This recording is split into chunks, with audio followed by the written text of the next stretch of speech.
प्रणाम मरिया, कृपा से पूर्ण, प्रभु तेरे साथ है। धन्य है तू स्त्रियों में और धन्य है तेरे गर्भ का फल यीशु। हे संत मरिया, परमेश्वर की माँ, प्रार्थना कर हम पापियों के लिए, और वह हमारे मरने के समय आमीन। जय यीशु।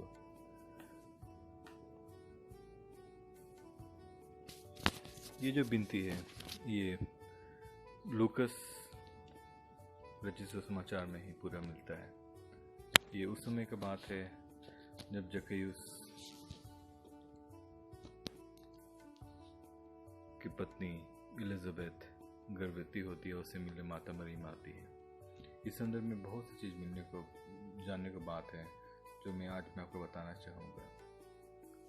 हम लूकस रचित सुसमाचार अध्याय 1 का 13 पढ़ते हैं। स्वर्गदूत ने उससे कहा, जक्कईयुस, डरिए नहीं, आपकी प्रार्थना सुनी गई है और आपकी पत्नी एलिजाबेथ को एक पुत्र उत्पन्न होगा। आप उसका नाम यूहन्ना रखेंगे।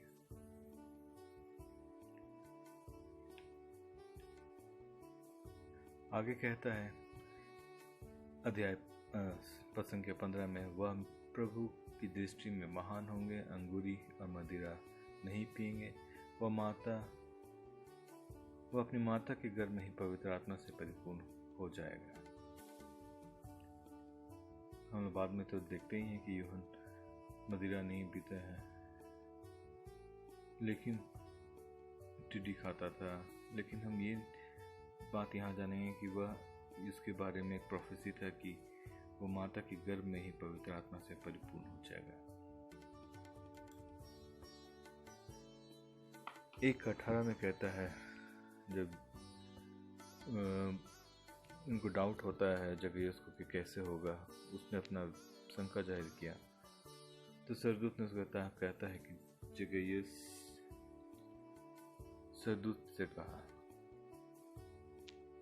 इस पर मैं कैसे विश्वास करूं क्योंकि मैं तो बूढ़ा हूं और मेरी पत्नी भी बूढ़ी हो चली है। स्वर्गदूत ने मुझसे उत्तर दिया, 1900 पत्नी, मैं गैब्रियल हूं, ईश्वर के सामने उपस्थित रहता हूं। मैं आपसे बातें करने और आपको यह सुसमाचार सुनाने भेजा गया हूं। आगे कहता है, देखिए 1:20 में, देखिए जिस दिन तक ये बातें पूरी नहीं होंगी उस दिन तक आप मौन रहेंगे, आप बोल नहीं सकेंगे, क्योंकि आपने मेरी बातों पर जो आपने समय पूरी होगी विश्वास नहीं किया। तो उस दिन क्या होता है? उस दिन के बाद से जक्कईयुस बोल नहीं पाता है और एक तरह से कुछ समय के लिए गूंगा हो जाता है।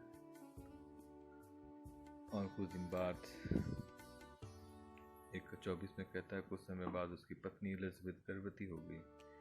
उसने 5 महीने तक अपने को यह कहते हुए छिपाया रखा,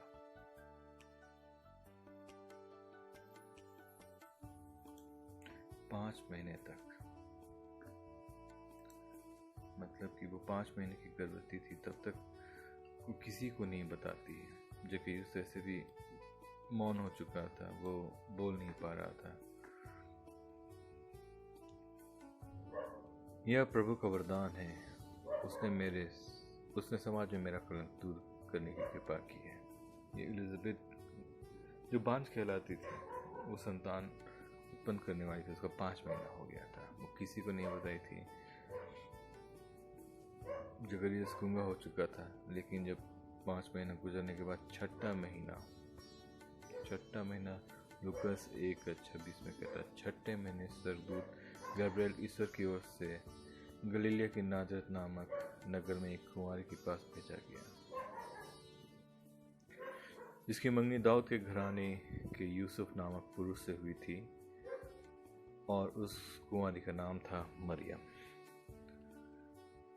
स्वर्गदूत ने उसके यहाँ अंदर आकर उससे कहा, प्रणाम, प्रभु की कृपा पात्री, प्रभु आपके साथ है। Hail Mary, full of praise, the Lord is with you.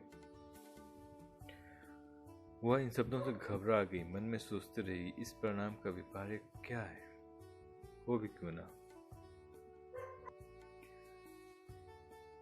क्योंकि एक सरदूत आके एक कुंवारी स्त्री भी नहीं बोलेंगे, कुंवारी लड़की को आगे प्रणाम कहते हैं, इतना आदर सत्कार के साथ। जबकि अगर हम देखेंगे जब ये उसके पास पहुंचता है तो सब डर जाते हैं, उनको प्रणाम नहीं करता है।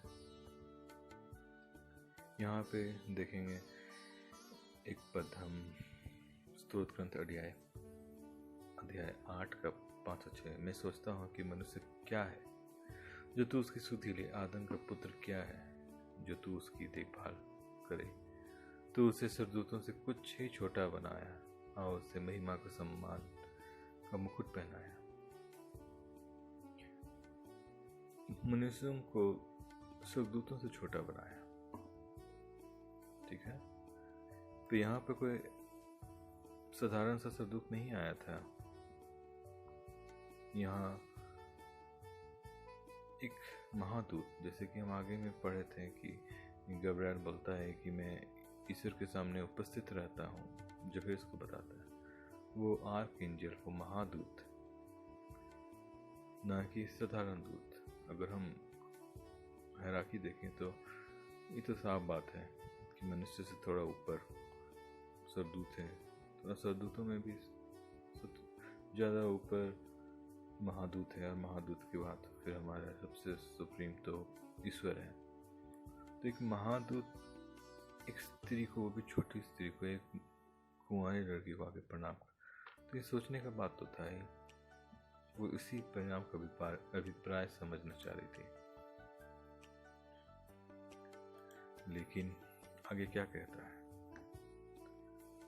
तब सरदूत ने उनसे कहा, मरियम डरे नहीं, आपको ईश्वर की कृपा प्राप्त है। देखिए अब गर्भवती होंगी, अब पुत्र प्रसव करेंगी और उनका नाम ईशा रखेंगी। वे महान होंगे, सर्वोच्च प्रभु के पुत्र कहलाएंगे। प्रभु ईश्वर ने उन्हें पिता दाऊद का सिंहासन प्रदान किया है। वे याकूब के घराने में सदा सर्वदा राज्य करेंगे और उनके राज्य का अंत नहीं हो गया। पर मरियम ने सरदूत से कहा, यह कैसे हो सकता है? मेरा तो पुरुष से संसर्ग भी नहीं है। जकरियस को डाउट किया कि जो ये कह रहा है सरदूत, मैं तो बूढ़ा हो चुका हूँ, एलिजाबेथ बूढ़ी हो चुकी है, कैसे मेरा संतान होगा? ऐसा नहीं है कि पहली बार, पहले भी बहुत हुआ है। हमारा इब्राहिम भी बहुत बुढ़ापा में बच्चा पैदा हुआ था। तो ये जो नया चीज़ है कि कोई बिना स्त्री, कोई बिना पुरुष से संसर्ग हुए कैसे पुत्र, ये उनका डाउट था माता मरियम का। लेकिन सरदूत वहाँ भी क्लियर करता है कि ईश्वर के लिए कुछ भी संभव नहीं है। सरदूत ने उत्तर दिया, पवित्र आत्मा आप पर उतरेगा, सर्वोच्च प्रभु की शक्ति की छाया आप पर पड़ेगी, इसलिए जो आप से उत्पन्न होंगे वे पवित्र होंगे और ईश्वर के पुत्र कहलाएंगे। देखिए बुढ़ापे में आपकी कुटुंबनी एलिजाबेथ के पुत्र होने वाला है।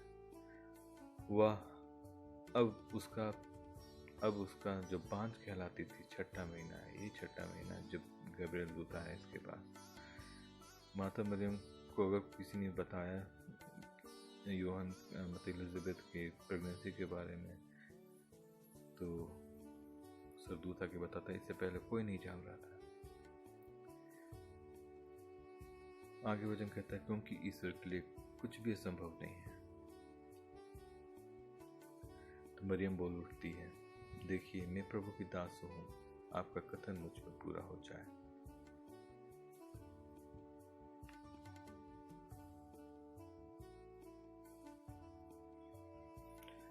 सोच के डर लगता है, आज कितना भी मॉडर्न युग है, कितना भी मतलब लोग ओपन माइंडिंग है, लिव इन रिलेशनशिप है, लेकिन फिर भी एक कुंवारी के गर्भवती होना, ये बिना शादी के बच्चा पैदा करना, सोच के कितना डर लगता है। ये तो कुछ साल पहले का बात नहीं, उदारीकरण का बात नहीं, ये 2000 साल पहले का बात है, जिस समय तो और भी कड़ा नियम था। मूसा का नियम था। विधि विवरण ग्रंथ अध्याय 22 23 और 24 सुनाते हैं, यदि किसी व्यक्ति को कुंवारी जिसकी मंगनी हो चुकी है नगर के अंदर मिले और वह उसके साथ व्यभिचार करे तो तुम दोनों को नगर के फाटक के बाहर ले जाओगे और दोनों को पत्थर से मार डालोगे। उस कन्या को इसलिए कि वह नगर के अंदर होते हुए भी सहायता के लिए नहीं चिल्लाई, और उस पुरुष को इसलिए कि उसने पड़ोसी की भाई पत्नी का सिर भंग किया। तुम अपने बीच से यह बुराई दूर करोगे। इन परिस्थितियों में, इस नियम कानून के बीच में, वो कुंवारी माँ मरियम अपने आप को बोलती है कि देख, मैं प्रभु की दासी हूँ, आपका कथन मुझ पर पूरा हो जाए।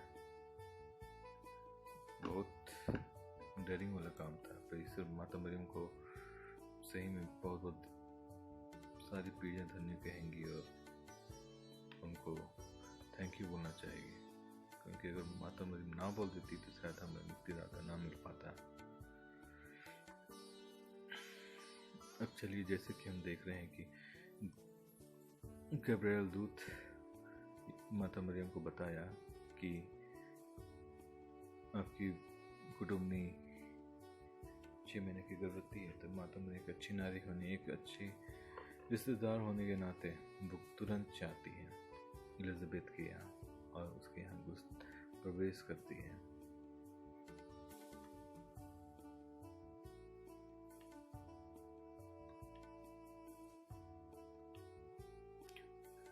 वो जकरियस के घर में प्रवेश कर एलिजाबेथ का अभिवादन करती। और होता क्या है? लूक 1:42। जो ही एलिजाबेथ ने मरियम का अभिवादन सुना, बच्चा उसके गर्भ में उछल पड़ा और एलिजाबेथ पवित्र आत्मा से परिपूर्ण हो गई। याद है आपको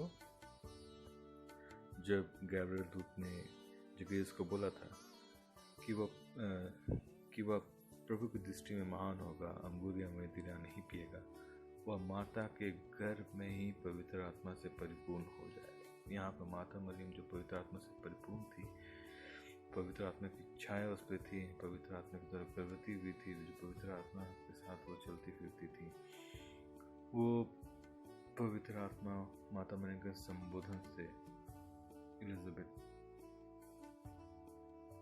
परिपूर्ण हो जाती है।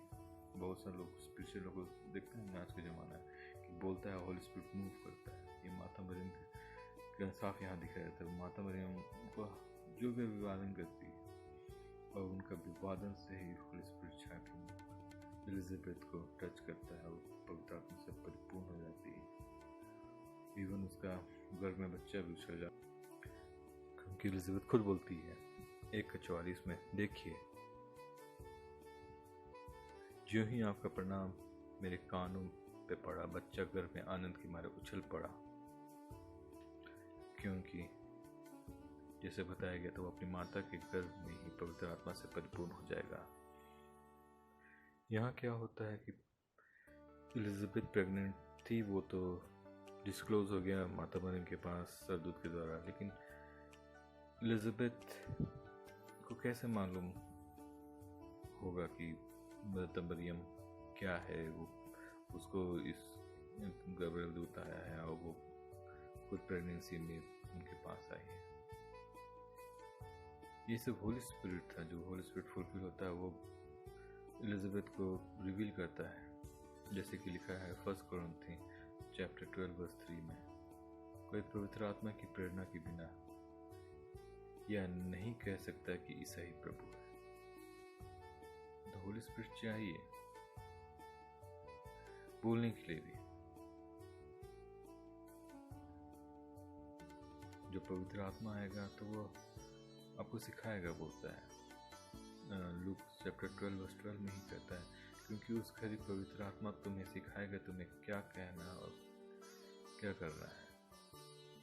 आइए हम देखते हैं जब पवित्र आत्मा से परिपूर्ण होगी तो एलिजाबेथ के मुंह से क्या निकलता है। वे ऊंचे स्वर से बोल उठी, आप नारियों में धन्य हैं और धन्य है आपका गर्भ का फल।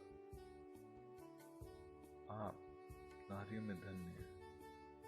जो बूढ़ी औरत है वो एक नई स्त्री को, मतलब जवान स्त्री को बोल रही है, आप नारियों में धन्य है। वो भी शादी नहीं हुए उनके, हम बोल सकते हैं कि एक रिश्तेदारी है आपस में।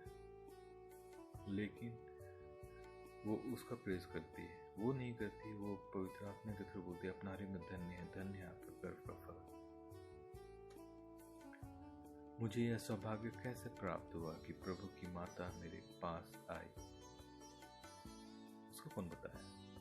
होली स्पिरिट। जब होली स्पिरिट के थ्रू एलिजाबेथ बोलती है कि मेरे प्रभु की माता मेरे पास आई।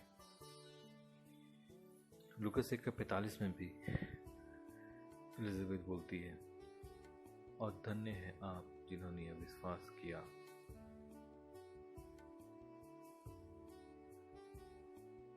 कि प्रभु ने आपसे जो कहा वो पूरा हो जाएगा।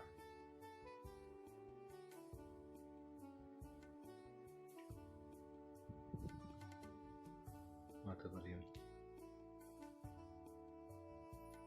का भजन है, मेरी आत्मा प्रभु का गुणगान करती है, क्योंकि सर्वशक्तिमान ने मेरे लिए महान कार्य किए। पवित्र है उसका नाम, उसकी कृपा श्रद्धालु भक्तों की पीढ़ी दर पीढ़ी बनी रहती है, क्योंकि उसने अपनी दीन दासी पर कृपा दृष्टि की है। अब से सब पीढ़ियां मुझे धन्य कहेंगी, सब पीढ़ियां। पर आजकल की विधर्मी पीढ़ी तो माता मरियम पर उंगली उठाती है, उसे आदर देने से इनकार करती है। कैसे बाइबल पढ़ता है? बाइबल पढ़ता है तो क्यों नहीं माता मरियम को आदर देते हैं? अगर आप कहते हैं कि आप बाइबल पढ़ते हैं, माता मरियम को आदर नहीं देते हैं, तो आप सही आत्मा में पढ़ाई नहीं कर रहे हैं, या सही ज्ञान नहीं आपको प्राप्त है। अगर आप कहते हैं कि आपको पवित्र आत्मा से परिपूर्ण है, या पवित्र आत्मा में आप हैं, पर आप माता मरियम को डिसरिस्पेक्ट करते हैं, तो मुझे आपकी पवित्र आत्मा पे बहुत बड़ा सवाल निशान है। क्योंकि माता मरियम को खुद पवित्र आत्मा प्रभु की माता कहते हैं, तो आपका पवित्र आत्मा क्यों नहीं कह सकता? या आपके पास पवित्र आत्मा नहीं है? जब एक महादूत मरियम को आदर करता है, तो मैं क्यों नहीं करूं? जब पवित्र आत्मा मरियम को ईश्वर की माता कहता है, तो मैं क्यों न करूं?